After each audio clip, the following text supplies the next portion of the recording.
Ma'am nuaibri ma'am ay ngisi ma'am da ano ba blog ama ay ma'am da kudol tam sige ay sinahan ko i blog thagata ba siyam da busukuri maram di ay MD final year gi exam aruba khra leki ba ado hausi pudi free ore akhoi se ado ai ngasi laiba mafam si ko khogi ManipuriRussian family ne ba khogi maming na cheche anu ko ba ko Anurada na haina ado ko chiche Anurada se yumna asing yum de sagol bande ne ado ma se chahi tara truk shure ma se Russian da yum palak pa do sida Russia da lek pa ko ado duna chiche anugi masanupa nu shiba angang ama class 4 kari ado shulai ado chiche anugi magi nupa ga chiche anuga moi agum lay magi family da ado chiche anuna akoi se invite tor palla o brarol samarjit noi shuti shu oibenina aduga mathang tha da ko yum thone ko adugi akoi se chiche anugi manakta lakpane numit agumni laigadam ne ngarang lae akoi se ado aina ngasi semja deba blog se blog ki makhal semjar ke ado ahan bagi oina koina ManipuriRussian family se chiche anuina kamaina lai si mogi yum ne bako si mogi imung adi mogi kamaina lai mogi lifestyle se aduga mogi engkhol sule bako yumgi maning sule aduga yamna lapante kilometer amani chalaga lai swai adu se chalu se alu ga yam thai ga hai bako adu se myam uchar ke ngasi da udu si kamai legi hai bado ado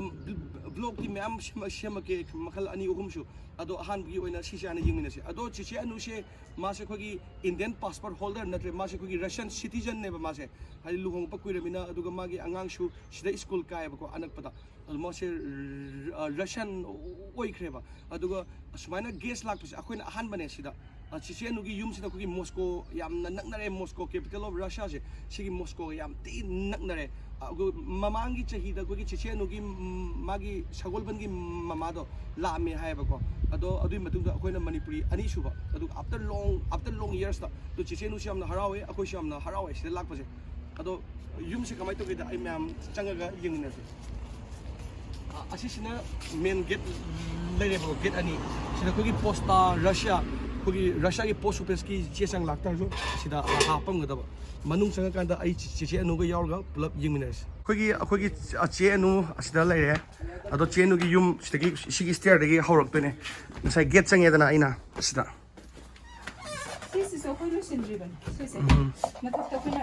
anu ba masin do ke da floors si winter gi heater ni go si ja heater adu si makha se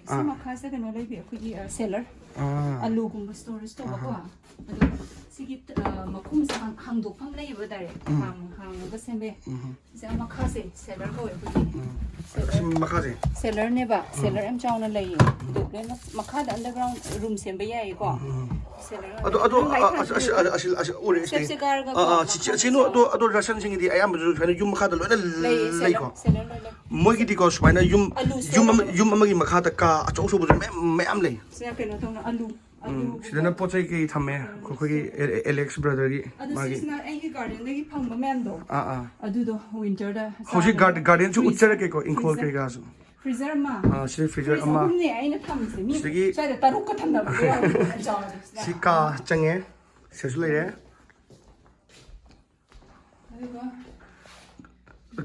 kitchen asisina kitchen gi ni ko to siam kalak sa bamna khogi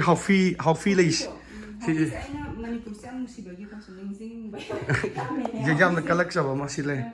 sine da dining table le si sida kitchen room sai sing thongbam stove ki si induction din nate ko chija I is the starter room same can only gas gas pipe to moi di gas pipe to loina lai ko san sing ja ko ko rom cylinder oina laina bane ro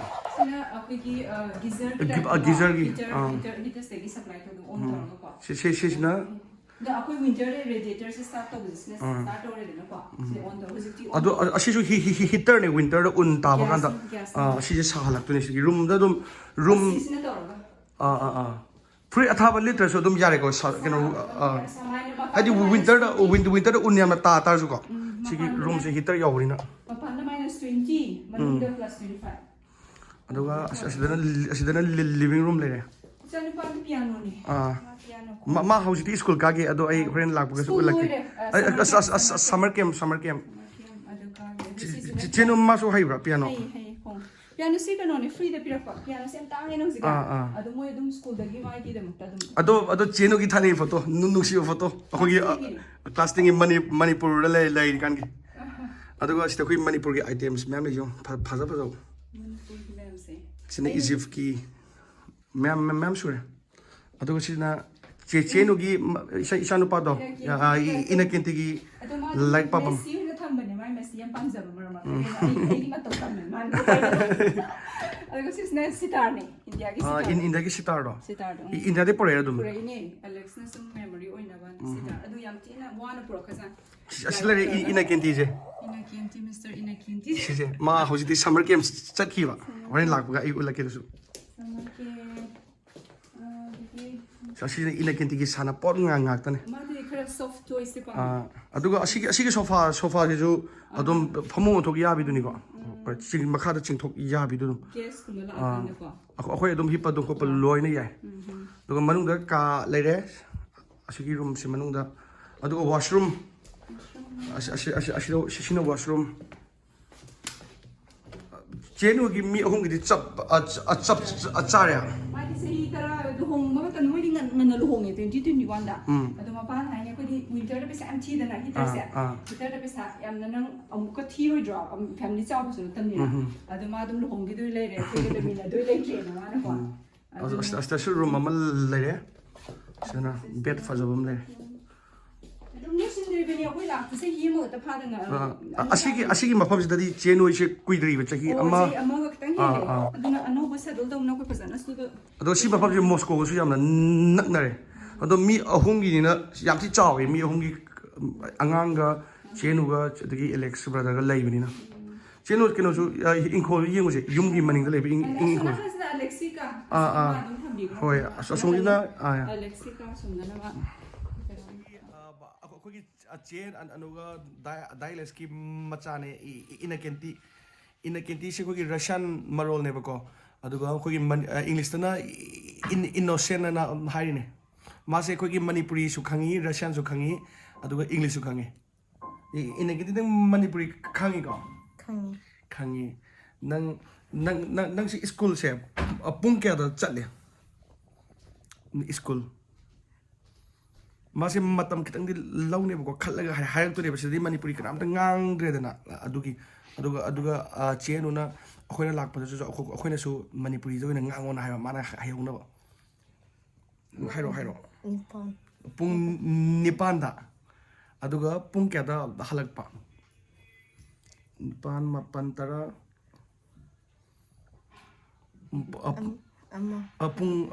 pung amada masa haitra aduga ina kenti se mase hausi se school halai ne bako moi summer camp do aduga mase keno su khong ba haye sida ina kenti nang asi khong ba na haibra haye law khong law da ga khong law ko sen nagi keno de achir ina kenti khong altore na karina mas keno utore ha magi as magi notes to magi aku isai gi asi yang kong di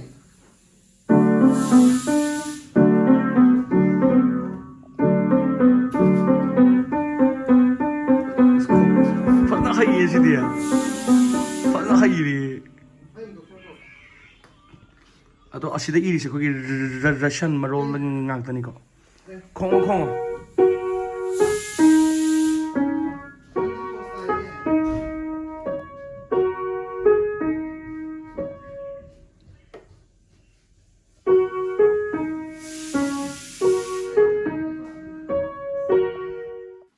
ina kiti nang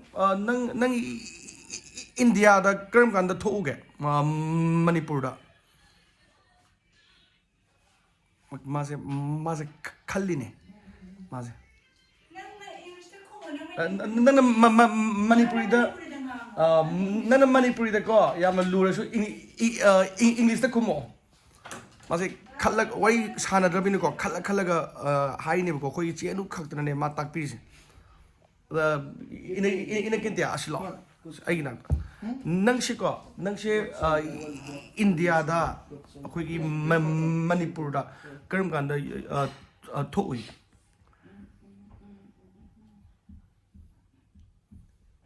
December 22nd year. ꯅꯪꯅ ꯏꯟꯗꯤꯌꯥꯗ ꯊꯣꯛꯎꯕꯗꯣ India ꯃꯅꯤꯄꯨꯔꯁꯦ ꯅꯨꯡꯉꯥꯏꯕ꯭ꯔꯥ ꯅꯨꯡꯉꯥꯏꯌꯦ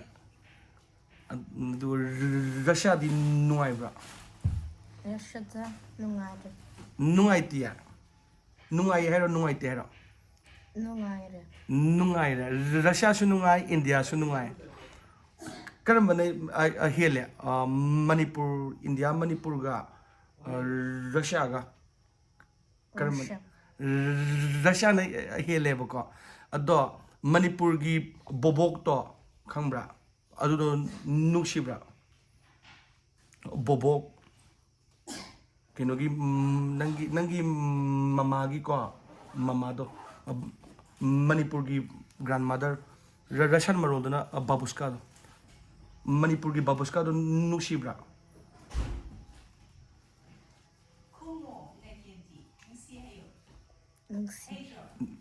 ꯅꯨꯡꯁꯤꯌꯦ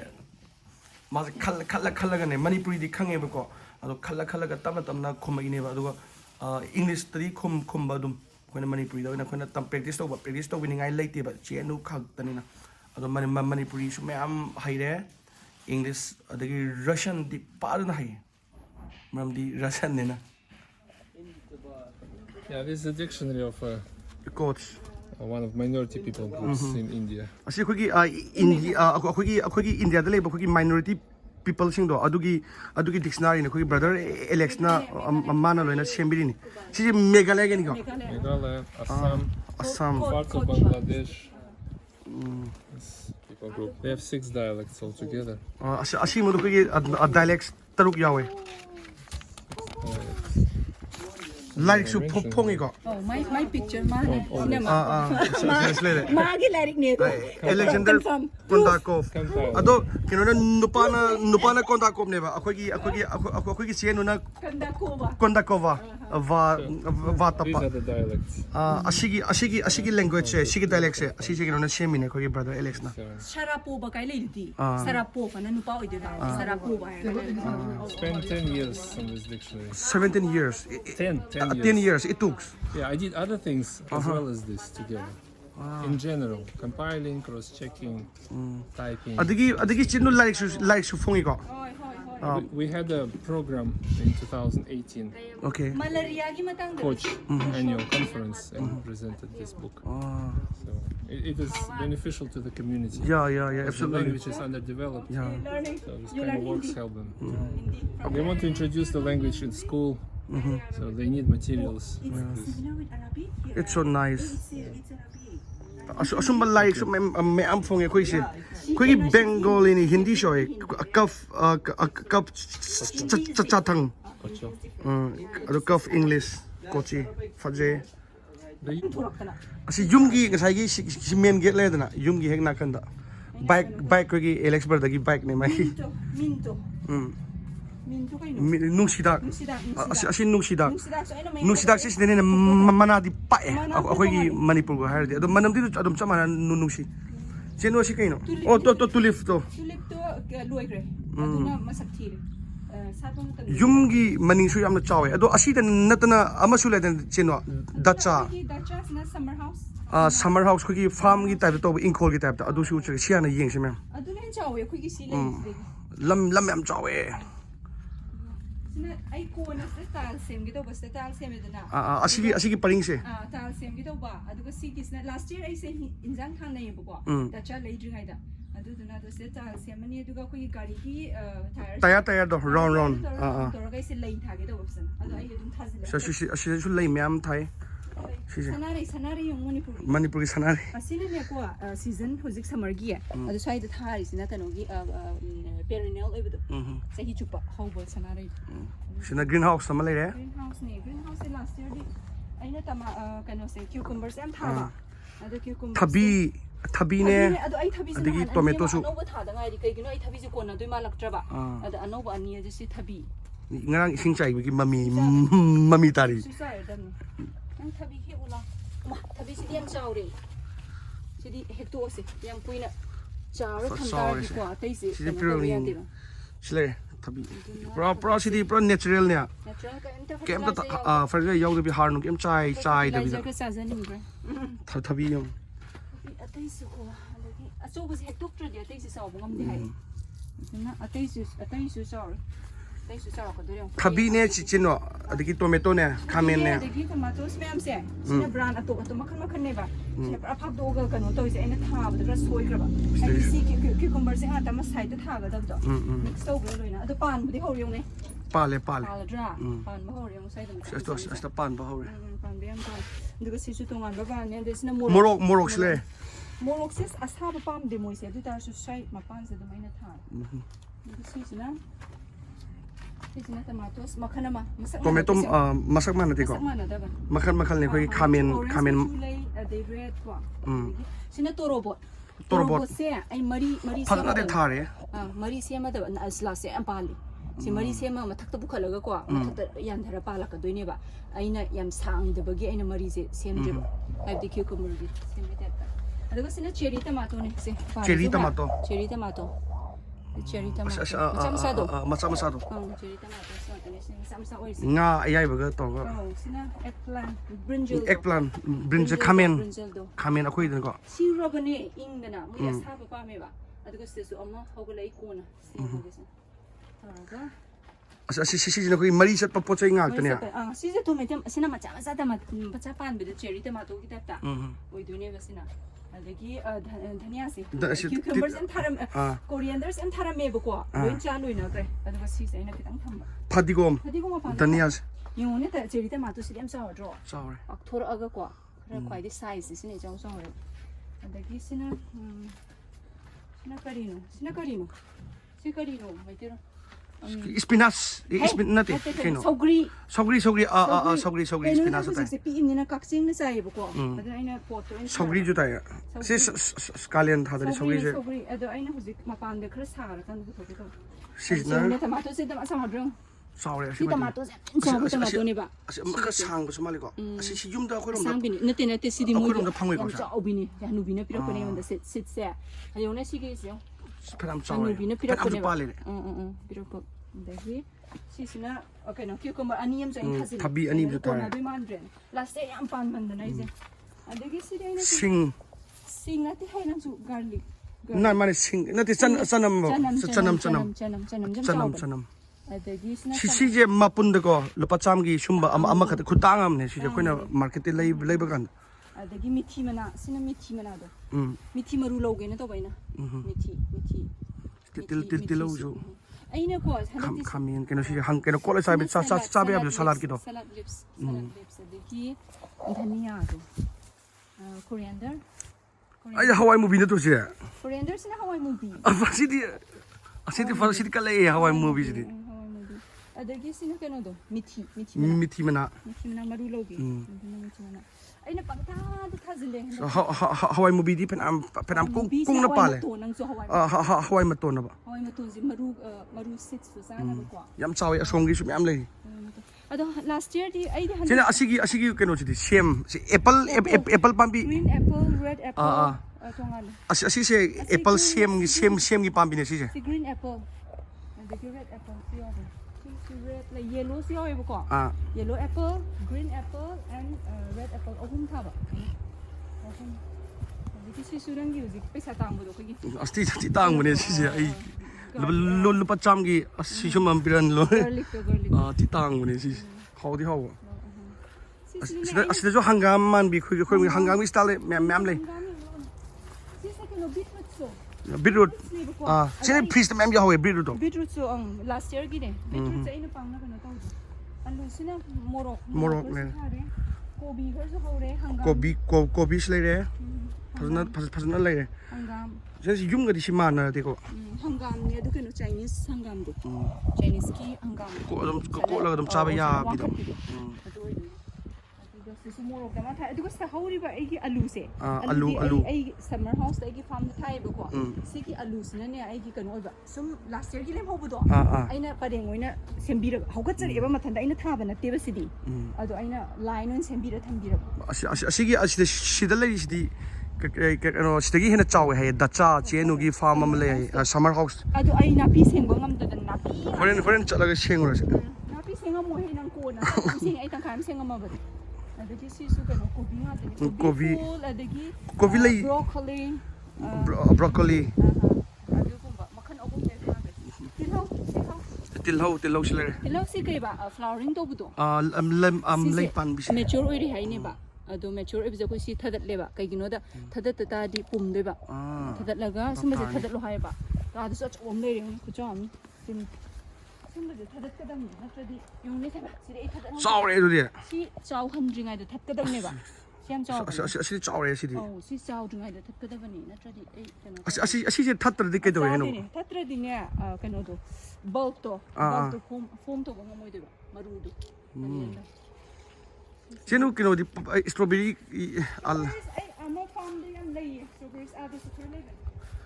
ꯑꯁꯤꯗ strawberry ꯁꯤꯗꯗꯤ ꯌꯥꯝꯗꯦ ꯑꯁꯣꯝꯒꯤꯗ ꯌꯥꯝꯃꯦꯅ ꯍꯥꯏ ꯑꯗꯣ ꯃꯣꯏꯒꯤ ꯂꯩꯍꯥꯎꯗꯤ ꯌꯥꯝꯅ ꯐꯩ ꯑꯁꯤꯒꯤ ꯂꯩꯕꯥꯛꯁꯦ ꯁꯤ ꯏꯁꯇ꯭ꯔꯣꯕꯦꯔꯤ ꯈꯔꯗꯤ ꯄꯥꯜꯂꯦ ꯁꯤꯗ ꯑꯗꯣ ꯃꯣꯏꯒꯤ ꯂꯩꯍꯥꯎꯁꯦ ꯌꯥꯝꯅ ꯁꯣꯞ ꯑꯣꯏꯕ ꯂꯩꯍꯥꯎ ꯑꯣꯏꯌꯦꯕ ꯑꯗꯨꯒꯤ ꯔꯁꯕꯦꯔꯤ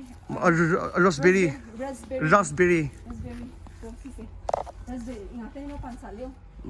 ꯔꯁꯕꯦꯔꯤ ꯌꯥꯝ ꯍꯥꯎꯖꯥꯠꯅꯤ ꯑꯥꯏꯁ ꯀ꯭ꯔꯤꯝ ꯆꯥꯕꯗꯒ ꯃꯊꯛꯇ ꯆꯥꯏꯔꯒꯀꯣ ꯁꯝꯃꯔꯒꯤ ꯔꯁꯕꯦꯔꯤ ꯉꯥꯛꯇꯅꯤ ꯁꯤꯅ ꯔꯁꯕꯦꯔꯤ ꯑꯗꯒꯤ ꯑꯁꯤꯁꯤꯅ ꯕꯦꯔꯤꯁ ꯕ꯭ꯂꯦꯛ ꯕꯦꯔꯤꯁ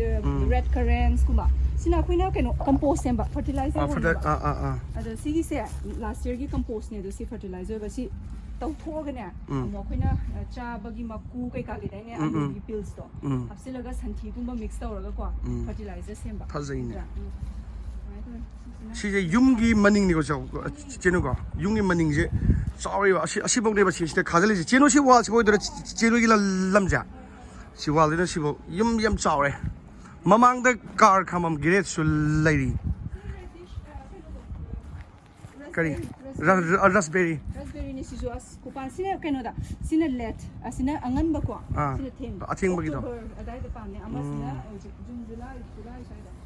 ꯑꯗꯒꯤ ꯁꯤꯅ ꯍꯪꯒꯥꯝꯅꯦ ꯑꯗꯣ ꯑꯩꯈꯣꯏ ꯃꯅꯤꯄꯨꯔꯒꯤ ꯍꯪꯒꯥꯝꯁꯦ ꯁꯤꯗ ꯆꯥꯟꯅꯗꯦꯕ ꯄꯥꯟꯕ ꯉꯝꯗ꯭ꯔꯤꯔꯕ ꯄꯥꯟꯗꯤ ꯄꯥꯜꯂꯒꯅꯦ ꯍꯪꯒꯥꯝ ꯑꯆꯧꯕꯤꯗꯨꯅꯦꯕ ꯑꯗꯣ ꯃꯆꯥ ꯑꯣꯏꯅ ꯊꯣꯛꯂꯛꯑꯦ ꯑꯩꯈꯣꯏ ꯏꯃꯥꯟꯅꯕꯤ ꯀꯦꯅꯥꯗꯥꯗ ꯂꯩꯕ ꯃꯣꯏꯁꯨ ꯍꯥꯏꯌꯦꯕ ꯄꯥꯟꯗꯦꯅ ꯑꯗꯨꯒ ꯁꯤꯅ ꯔꯦꯗꯤꯁꯅ ꯑꯩꯁꯦ ꯑꯗꯨꯝ ꯊꯥꯖꯤꯜꯂꯦ ꯀꯩꯒꯤꯅꯣꯗ ꯑꯩꯅ ꯀꯩꯅꯣꯗꯣ ꯐꯥꯔꯝꯗꯣ ꯑꯩꯈꯣꯏꯒꯤ ꯑꯗꯨ ꯂꯩꯗ꯭ꯔꯤꯉꯩꯗ ꯑꯩꯅ ꯁꯤꯗ ꯑꯗꯨꯝ ꯊꯥꯈ꯭ꯔꯕ ꯑꯗꯨꯗꯨꯅ ꯑꯩꯁꯦ ꯁꯤꯅ ꯀꯩꯅꯣꯅꯦ ꯔꯦꯗꯤꯁꯅꯦ ꯔꯦꯗꯤꯁꯁꯦ ꯀꯩꯅꯣ ꯇꯧꯋꯦ ꯔꯦꯗꯤꯁ ꯌꯥꯝ ꯀꯥ ꯍꯦꯟꯅ ꯆꯥꯎꯕꯗꯣꯏꯗꯤ ꯑꯩꯅ ꯎꯔꯨꯝ ꯑꯣꯏꯕꯒꯤ ꯔꯦꯗꯤꯁ ꯑꯁꯤꯁꯤ ꯍꯤꯡꯅ ꯑꯗꯨꯝ ꯆꯥꯕ ꯌꯥꯕꯤꯗ꯭ꯔꯣ ꯆꯥꯕꯗ ꯁꯤꯁꯦ ꯁꯂꯥꯠ ꯆꯥꯅꯕ ꯔꯦꯗꯤꯁꯇꯣ ꯑꯗꯣ ꯁꯤ ꯆꯥꯎꯔꯦ ꯍꯦꯛꯇꯣꯛꯍꯧꯗ꯭ꯔꯗꯤ ꯌꯥꯔꯔꯣꯏ ꯔꯦꯗꯤꯁꯁꯦ ꯑꯗꯣ ꯁꯤꯁꯦ ꯌꯥꯝꯅ ꯆꯥꯅꯩꯀꯣ ꯆꯥꯅꯩ ꯔꯦꯗꯤꯁꯁꯦ ꯁꯂꯥꯠ ꯆꯥꯕ ꯃꯈꯣꯡꯁꯦ ꯄꯥꯛ ꯆꯥꯎꯗ꯭ꯔꯤꯁꯦ ꯆꯥꯗꯕ ꯅꯨꯡꯁꯥ ꯄꯥꯝꯃꯦꯕ ꯁꯤꯗꯅ ꯐꯝꯃꯒ ꯂꯩꯅꯤꯡꯉꯥꯏꯒꯤ ꯑꯃ ꯂꯩꯔꯦ ꯁꯤꯁꯤꯅ ꯐꯤ ꯐꯦꯠ ꯌꯥꯝ ꯄꯥꯜꯂꯦ ꯃꯅꯥ ꯃꯁꯤꯡꯗꯤ ꯑꯗꯨꯁꯤꯅ ꯒꯖꯔꯅ ꯑꯩ ꯒꯖꯔ ꯍꯥꯏꯕ ꯁꯤ ꯒꯖꯔ ꯈꯔꯅꯦꯕꯀꯣ ꯁꯤꯅ ꯒꯖꯔ ꯑꯥꯗꯩ ꯑꯁꯥꯏꯁꯦ ꯁꯤ ꯒꯖꯔ ꯑꯗꯨꯒ ꯁꯤ ꯀꯔꯝ ꯀꯥꯟꯗ ꯄꯥꯜꯂꯒꯅꯤ ꯒꯖꯔꯁꯦ ꯑꯣꯒꯁ ꯑꯗꯥꯏꯗ ꯐꯖꯅ ꯆꯥꯎꯔꯅꯤ ꯆꯦꯅꯣ ꯑꯁꯤꯁꯦ ꯀꯩꯕ ꯃꯣꯏ ꯃꯔꯝꯗ ꯀꯩꯕ ꯄꯤꯔꯨ ꯍꯥꯏꯗꯅꯦ ꯑꯩꯁꯨ ꯈꯪꯉꯦ ꯂꯩꯇꯣꯟ ꯃꯔꯀꯣꯐꯀ ꯎꯀ꯭ꯔꯣꯞ ꯀꯩꯅꯣꯗ ꯎꯇꯤꯗ ꯑꯩꯈꯣꯏꯒꯤ ꯀꯩꯅꯣꯗ ꯆꯒꯦꯝ ꯄꯣꯝꯕꯗ ꯍꯥꯞꯄꯗꯣ ꯆꯒꯦꯝ ꯄꯣꯝꯕꯗ ꯍꯥꯞꯄꯁꯦ ꯁꯤꯁꯦ ꯁꯥꯏꯗ ꯃꯤ ꯃꯌꯥꯝ ꯆꯥꯅꯩ ꯁꯤꯁꯦ ꯑꯩ ꯌꯥꯝ ꯆꯥꯅꯤꯡꯗꯦꯅ ꯑꯩ ꯌꯥꯝ ꯑꯗꯨ ꯃꯣꯏ ꯀꯩꯅꯣꯒꯤꯗꯤ ꯃꯣꯏꯗꯤ ꯌꯥꯝ ꯆꯥꯅꯩꯀꯣ ꯆꯥꯅꯩ ꯑꯗꯨ ꯗꯆꯥꯗꯗꯤ ꯌꯥꯝ ꯋꯥꯏꯜ ꯑꯣꯏ ꯑꯗꯣ ꯆꯦꯅꯨꯁꯨ ꯔꯁꯟꯅꯦ ꯍꯧꯖꯤꯛꯇꯤ ꯍꯣꯏ ꯑꯗꯨ ꯑꯩ ꯍꯩꯅꯗꯦꯕ ꯍꯧꯖꯤꯛ ꯈꯤꯇꯪ ꯆꯦꯅꯨꯗꯤ ꯌꯨꯝꯒꯤ ꯆꯥꯡ ꯁꯤ ꯀꯩꯕ ꯍꯋꯥꯏ ꯃꯨꯕꯤꯗꯣ ꯍꯋꯥꯏ ꯃꯨꯕꯤꯁꯦ ꯑꯩꯅ ꯈꯔ ꯊꯥꯞ ꯍꯋꯥꯏ ꯃꯨꯕꯤꯁꯦ ꯆꯝꯊꯣꯡ ꯑꯣꯏꯔꯁꯨ ꯑꯁꯤꯅꯦ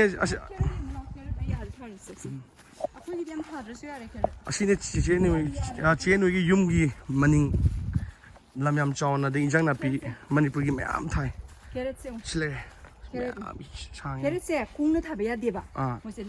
ꯃꯣꯏꯗꯤ ꯌꯥꯝ ꯆꯥꯎꯋꯦꯕ ꯌꯥꯝ ꯆꯥꯎꯒꯜꯂꯦ ꯁ꯭ꯋꯥꯏꯒꯤꯁꯦ ꯑꯗꯨꯅ ꯑꯩꯅ ꯂꯟꯊꯣꯛꯑ ꯊꯥꯕ ꯑꯗꯣ ꯈꯔ ꯑꯃꯅ ꯑꯗꯨꯝ ꯄꯥꯜꯂꯛꯇꯕꯁꯨ ꯌꯥꯎꯋꯤ ꯍꯥꯏꯗꯤ ꯑꯦꯛꯇꯤꯚ ꯑꯣꯏꯗꯕꯒꯤꯀꯣ ꯑꯗꯨꯗꯨꯅ ꯑꯩꯅ ꯀꯦꯔꯣꯠꯇꯤ ꯌꯥꯝ ꯊꯥꯗ꯭ꯔꯦ ꯑꯗꯨꯒ ꯁꯤꯅ ꯍꯋꯥꯏ ꯑꯁꯥꯡꯕꯤ hawai asangbi ꯑꯩꯈꯣꯏ ꯆꯧ ꯆꯧ ꯇꯧꯕꯗꯒ ꯏꯟꯗꯤꯌꯥꯗꯒ ꯇꯧꯕꯗꯣ ꯍꯥꯞꯄꯗꯣ ꯑꯗꯨ ꯍꯋꯥꯏ asangbi French beans ꯗꯒ ꯇꯧꯕ ado asidadi Russia gidi alu se yamna chanai ko cheno asomda alu ma'am thabra ꯑꯂꯨ ꯊꯥꯏꯌꯦ ꯑꯗꯣ ꯅꯥꯄꯤ ꯌꯥꯝ ꯍꯧꯔꯕ ꯑꯩ ꯉꯝꯗ꯭ꯔꯦꯕ ꯁꯣꯝꯁꯨ ꯍꯣꯠꯅꯕ ꯁꯣꯝꯁꯨ ꯍꯣꯠꯅꯕ ꯑꯗ ꯁꯤꯁꯤꯅꯅꯦ ꯑꯅꯤꯌꯟꯅꯦꯕ ꯁꯦ sen lay pan bado pande ude si tilhau ne khoi manipur re sumba tilhau se pande sidi forever winter -20 da hingeba fajai ne ꯑꯗꯨꯒꯅꯦ ꯁꯤꯁꯦ ꯀꯩꯅꯣꯁꯦ ꯁꯤꯠꯁꯦ ꯂꯣꯏ ꯃꯈꯥꯗ ꯇꯥꯔꯅꯤꯗꯅꯀꯣ ꯑꯗꯨꯒ ꯂꯣꯏꯅ ꯑꯃꯨꯛ ꯄꯥꯛꯊꯣꯔꯛꯀ ꯁꯟꯗꯣꯔꯛꯀꯅꯦꯕ ꯑꯗꯨꯁꯦ ꯑꯗꯨ ꯀꯂꯦꯛ ꯇꯧꯔꯒ ꯅꯪ ꯃꯤ ꯑꯇꯣꯞꯄꯗ ꯄꯤꯔꯁꯨ ꯌꯥꯏ ꯑꯗꯣ ꯁꯤꯅ ꯂꯩꯅꯦ ꯁꯨꯝ ꯑꯩꯅ ꯁꯨꯝ ꯈꯔꯁꯦ ꯂꯩ ꯊꯥꯖꯔꯦ ꯃꯣꯔꯣꯛ ꯑꯣ ꯑꯩ ꯀꯩꯅꯣꯃꯨꯛ ꯄꯤꯒꯦ ꯀꯔꯤꯕ ꯑꯩꯈꯣꯏꯒꯤ ꯃꯌꯥꯡꯇꯣꯟ bora daga ꯃꯌꯥꯡꯇꯣꯟꯁꯦ ꯌꯥꯝ ꯄꯤꯛꯏ ꯀꯩꯅꯣꯗ ꯃꯣꯏꯒꯤ ꯑꯌꯤꯡꯕ ꯌꯥꯗꯦ ꯁꯤꯈ꯭ꯔꯦꯕ ꯃꯌꯥꯡꯇꯣꯟ ꯈꯔ ꯌꯦꯡꯉꯨ ꯂꯥꯎ ꯁꯤ ꯃꯌꯥꯡꯇꯣꯟ ꯑꯃ ꯂꯩꯔꯦꯗꯅ ꯁꯤꯁꯨ ꯃꯌꯥꯡꯇꯣꯟꯅꯦ ꯄꯤꯛꯏ ꯌꯦꯡꯉꯨꯅꯦ ꯁꯤꯎꯕ꯭ꯔꯥ ui ꯁꯤꯃꯗꯤ ꯆꯥꯎꯔꯕꯅꯦ ꯃꯌꯥꯡꯇꯣꯟꯁꯦ sudi sure loina se ajeno hojise phajana thaba khagadi loina hawre ba ko adom phajana hawdribado adugini ba ko ado poti loina mana masing di phajana sure ꯑꯗꯨꯁꯤꯅ ꯑꯩꯈꯣꯏꯒꯤ ꯎꯃꯣꯔꯣꯛꯇꯣ umorok to ꯎꯃꯣꯔꯣꯛ ꯑꯃ ꯂꯩꯅ ꯎꯃꯣꯔꯣꯛ ꯑꯁꯤꯗ ꯃꯆꯥ ꯑꯅꯤ ꯑꯃꯒ ꯊꯥꯕꯅꯦ ꯍꯥꯏꯕꯗꯤ ꯑꯩ ꯈꯛꯇꯪ ꯆꯥꯕꯅꯤꯅ ꯑꯃ ꯑꯅꯕꯨ ꯀꯣꯟꯅ ꯑꯗꯨ ꯃꯣꯏꯗꯤ ꯑꯌꯤꯡꯕ ꯌꯥꯗꯦꯗ ꯁꯤꯌꯦ ꯑꯗꯨꯗꯨꯅ ꯀꯩꯅꯣ ꯇꯧꯔꯤꯅꯤ ado aigi video se yeng bibagi thank you thagat cheri mathangi video da su thagat cherge mathangi video da che anuna ahoina sita laibada ko mogi engkhol chatpado dacha ka web ko Russian marol da dacha chatpasu mogi engkhol yam chawi hai alu ge ga thai hai napi budi myam le adu su khoi mateng panguge adu duga sida barbecue ke ga mon myam nungai ba shopping mall ananga nak pa myam laye akhoi dum kari pizagi hai du su ai myam da che nuna khoi kai pizagi hai ba du su ai myam du ucher ke hoje biryani tawri ba ko adu su ai ucher ke mathangi blog da myam thagat cheri yemi bagi da magta aduga thank you akhoi gi chenu gi family